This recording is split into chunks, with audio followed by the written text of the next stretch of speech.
আমি কেন মুভির রিভিউ দিচ্ছি না, কেন মুভিকে নিয়ে ভিডিও বানাচ্ছি না, তা ভাই কি বলবো। আর দুঃখের কথা, আমার তো একটা ভিডিও ভাইরাল হয়ে গেছিলো, সেটা হচ্ছে কেজিএফকে নিয়ে বানিয়েছিলাম। শর্টসে ভাইরাল হয়ে গেছিলো, 10 মিলিয়নের ওপরে ভিউজও চলে গেছিলো।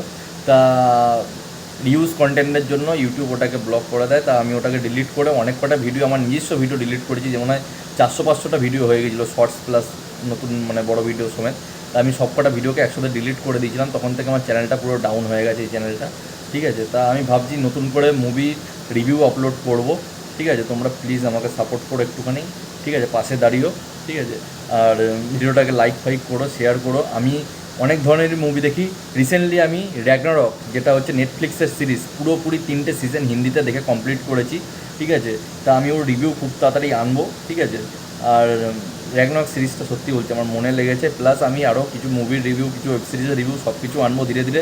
আর কিছু সিরিজও বানাবো, টপ আপকামিং মুভিজ হোক, টপ আপকামিং ওয়েব সিরিজ হোক, এরকম নিয়ে কিছু সিরিজও বানানোর ইচ্ছা আছে। তাছাড়া দেখা যাক কতদূর কি আমি করতে পারি। ঠিক আছে, তোমাদের সাপোর্ট দরকার আছে একটুখানি। তা যাই হোক, এটাই বলার ছিল, তার জন্য ছোটোখাটো একটা ভিডিও বানিয়ে তোমাদেরকে বলে দিলাম। দেখা হচ্ছে পরের ভিডিওতে।